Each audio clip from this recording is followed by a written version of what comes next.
E aí, povo do bem, tudo bem com vocês? Aqui é a Aline Laredo, sou professora de Direito do Trabalho, criadora do método Cafeína Jurídica.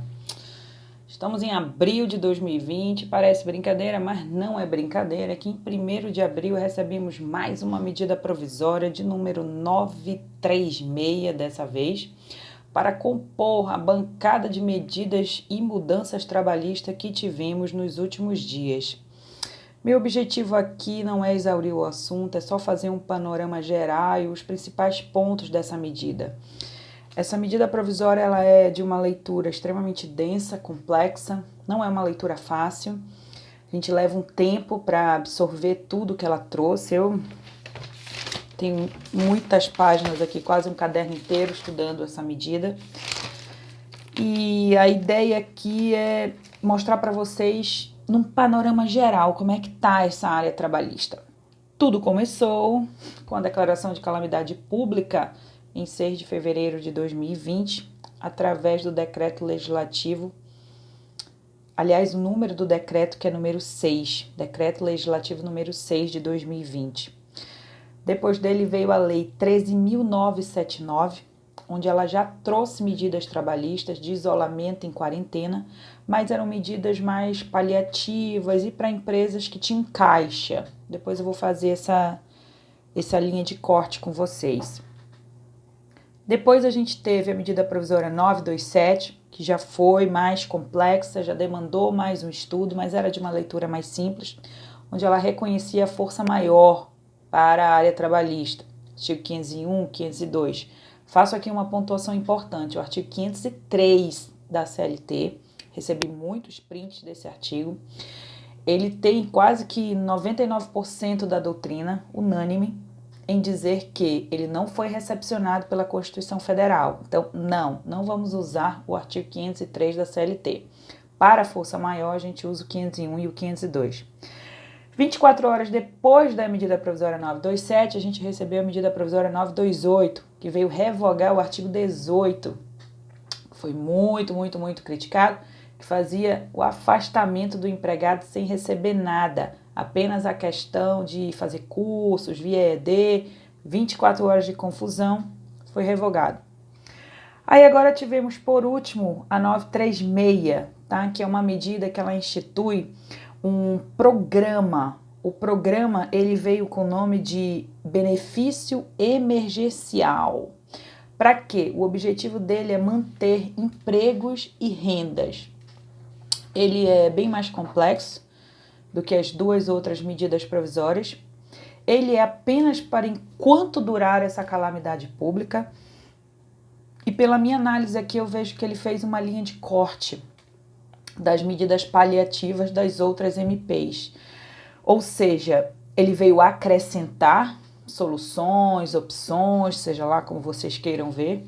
Não é obrigatório. As empresas ela agora têm um leque de saídas que elas podem traçar dentro de um planejamento estratégico para criar cenários pessimistas, otimistas, realistas, através dessas ferramentas aqui, de todas essas legislações. Uma não está anulando a outra, com exceção da 928, que revogou o artigo 18 da 927, mas elas se complementam. Muita coisa já foi colocada em prática, adiantamento de férias, os termos de home office, o banco de horas especial da 927, que é aquele banco de horas invertido, né? Primeiro descansa para futuramente compensar em 18 meses. Então, nós já temos assim um rol de medidas grande, mas faltava aquela questão de botar o dinheiro na mesa. E o governo veio, através dessa 936, fazer uma linha de corte, ou seja, aquelas medidas paliativas, elas ajudaram muito empresas que tinham caixa, que tinham suporte, que tinham gordura ainda ali para gastar. Empresas que conseguiram colocar em férias, em banco de horas, por quê? Porque todas essas medidas, elas vêm objetivando o pagamento. Então, no final das contas, tinha que pagar a folha inteira. Tanto faz se estivesse de férias, tanto faz se estivesse em banco de horas, tinha que pagar. E a linha de corte ficou aí. Empresas que poderiam pagar e empresas que não poderiam pagar. O que estava se formando? Muitas demissões em massa ocorreram e chegou a um ponto que já estava financeiramente insuportável, insustentável para as empresas, e elas estavam simplesmente com aí o monstro da demissão sem o pagamento da rescisão, que é um dos piores cenários trabalhistas que a gente pode imaginar.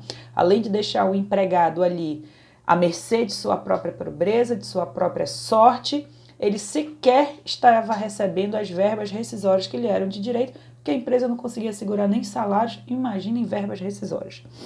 Então eu achei importante trazer que isso aqui são medidas que se complementam, são medidas mistas. A empresa não é obrigada a aplicar nenhuma delas. Ela pode fazer de forma misturada. Posso deixar um pessoal em adiantamento de férias? Pode. Posso deixar um pessoal em home office? Pode. Eu sofri o decreto legislativo total. Para mim estava insustentável. Posso já aplicar a 936, que trouxe a opção do afastamento com a utilização desse programa para integrar ali como se fosse um seguro-desemprego? Pode, tá? Tem muitas questões técnicas atreladas a isso aí, muitas perguntinhas de meio de campo, mas o objetivo aqui é primeiro fazer uma visão geral, tá? Importante, se aplica para todas as empresas privadas, tanto faz se ela é pequena, se é grande, se é de que tamanho que for, tá? Não tem que fazer nenhum cadastro prévio. Foi empresa, tá rodando, pode aplicar. Não se aplica para administração pública direta, nem indireta, nem sociedade de economia simples, de economia mista. Isso ficou muito claro na medida provisória. Aplica-se ao doméstico? Eu entendo que sim, que ela pode ser aplicada ao doméstico. Apesar de não ter vindo nenhum capítulo especial ao doméstico, eu acredito que sim, que ela pode ser aplicada ao doméstico. Aplica-se a diarista? Vamos lá, a diarista não é um empregado doméstico. Diferencia diarista do doméstico é o vínculo de emprego. O diarista é um autônomo. O jardineiro é um autônomo. A pessoa que vai lá limpar a calçada é um autônomo. Aquela babá que vai de vez em quando é um autônomo, tá? O doméstico é o vínculo de emprego. Assim como ele tem um vínculo de emprego numa empresa, ele tem um vínculo de emprego na casa de alguém, que é o trabalho doméstico. Então serve para ele sim. Aqui essa nova medida, ela trouxe 2 pontos que são os principais, que é a instituição desse programa, que eu achei engraçado, o nome dele é BEPER, B-E-P-E-R. Deixa eu abrir ele aqui, só pra gente dar uma olhadinha aqui, tá? Programa Emergencial de Manutenção do Emprego e Renda. Então o objetivo é justamente esse, tá, gente? É fazer a manutenção de emprego e renda. É o mundo ideal, Aline? Não, não é o mundo ideal, mas é o que temos. E isso daí precisava vir, as empresas já estavam extremamente ansiosas pela falta de caixa, tá? Essa empresa trouxe, essa medida provisória trouxe esse programa emergencial, que quem vai complementar o salário daquele empregado é a União, através do sistema de seguro-desemprego. No entanto, não é um seguro-desemprego. A gente usa o sistema do seguro-desemprego, a gente usa a tabela do seguro-desemprego, mas não contabiliza como seguro-desemprego. Ou seja, quem aceitar, o empregado que aceitar entrar nesse programa de assistência, de programa emergencial de manutenção de emprego e renda, ele não vai perder o seguro-desemprego caso ele precise usar daqui para frente. Aline, tá bom, eu aceito isso aí, vamos dizer que daqui a 6, 7 meses eu seja demitido. Não vou poder usar o seguro. Vai sim, ele não contabiliza para a utilização do seguro. Aline, mesmo quem não tem período de aquisição de seguro-desemprego, não interessa, ele não vai usar aquelas regras, aqueles requisitos para saber se você está dentro do seguro-desemprego, porque ele não é um seguro-desemprego, tá? Ele só usou a forma de tabela e pagamento do seguro-desemprego, mas ele não vai ser considerado um seguro-desemprego. Então, os 2 pontos de corte aqui é a redução de salário e jornada, tem que vir junto. Não pode reduzir só o salário, não pode reduzir só a jornada, tá? Tem que vir junto, redução de salário e jornada. E assim, tem diferenciações, mas o basicão veio em 25%, 50% e 70%, tá? E que pode ser em até 90 dias. E o outro ponto é o afastamento através de suspensão de contrato de trabalho, onde o empregado vai para casa, não vai existir trabalho, não é o home office, não é o trabalho que ele pode ser chamado quando aparecer alguém na empresa, não, ele realmente está suspenso o contrato de trabalho e ele vai para casa. Ele indo para casa, esse daí pode ser em até 60 dias, tá? Não é obrigatório usar todos os 60 dias. Esse daí ele pode ser dividido em 2 períodos de 30, o de suspensão de contrato de trabalho.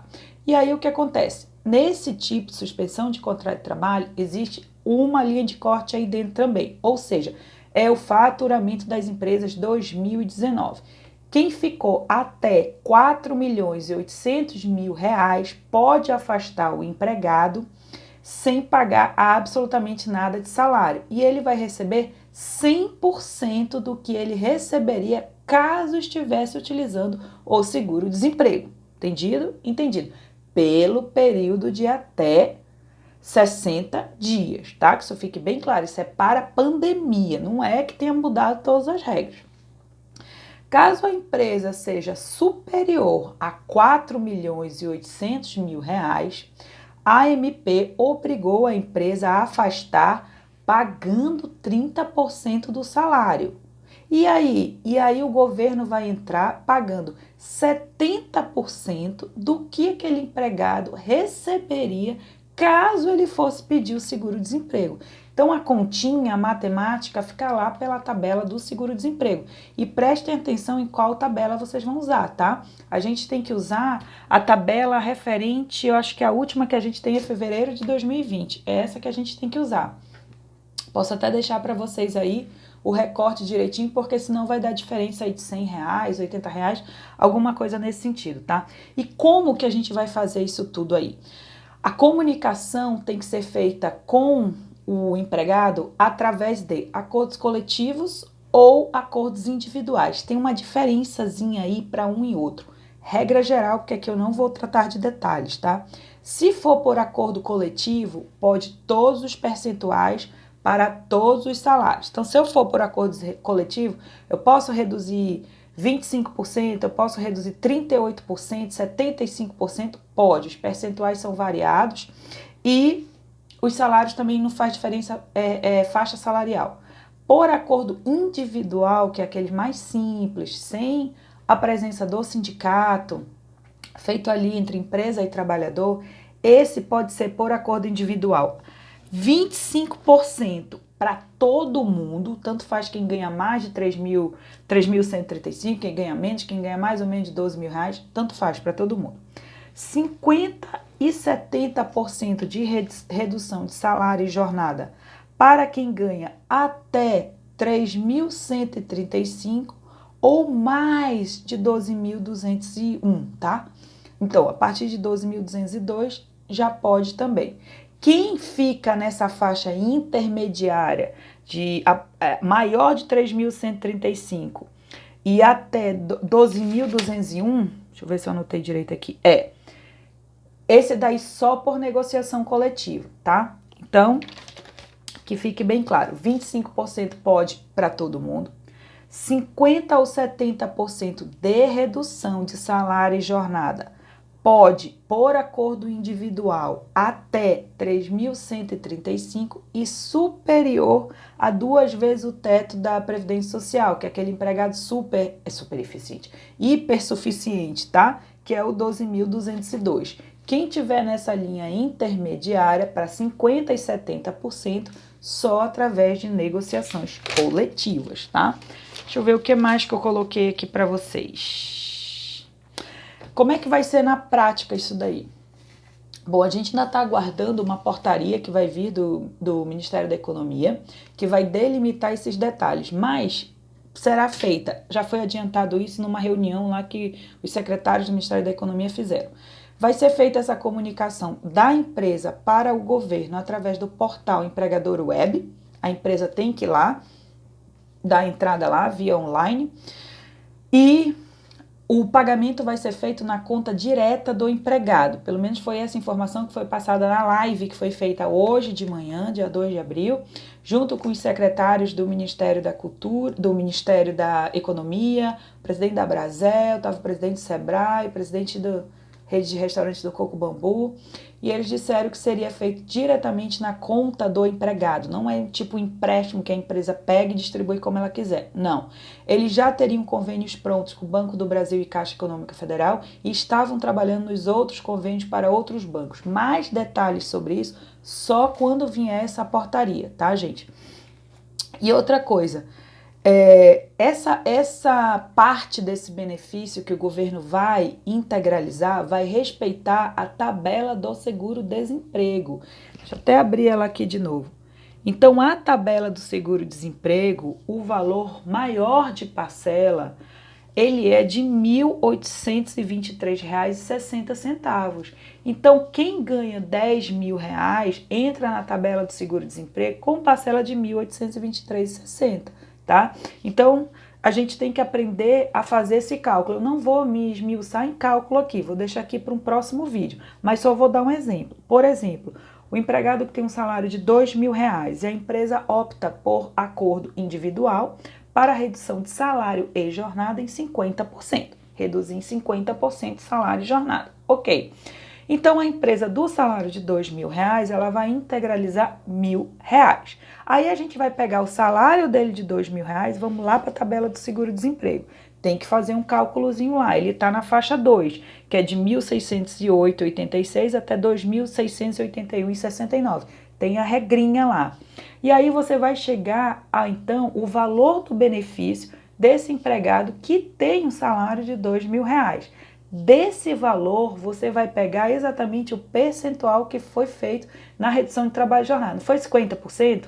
Então, aqui você vai pegar 50% desse valor também. Vai somar os dois. E esse é o valor final que o empregado vai receber. Eu vou fazer isso depois no quadro para vocês com números para ficar de forma mais clara, tá? Lembrando que, mesmo os acordos individuais, o sindicato tem que ser comunicado dentro de um prazo de 10 dias, tá? E essa comunicação através do portal trabalhador do empregador web tem que ser feita em até 10 dias da assinatura do acordo individual. Por quê? Porque o pagamento desse programa pelo governo vai ser feito em 30 dias da assinatura do acordo daqueles que foram juntados no portal em até 10 dias, tá? Deixa eu ver se tem alguma outra coisa aqui de panorama aqui para vocês.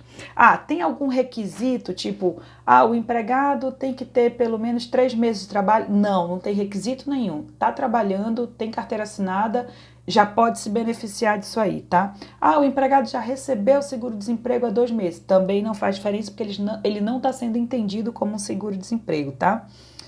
Deixa eu ver mais alguma coisa aqui. Bom, eu acho que é isso, gente, mais ou menos um panorama geral. Não é o perfeito, não é o ideal.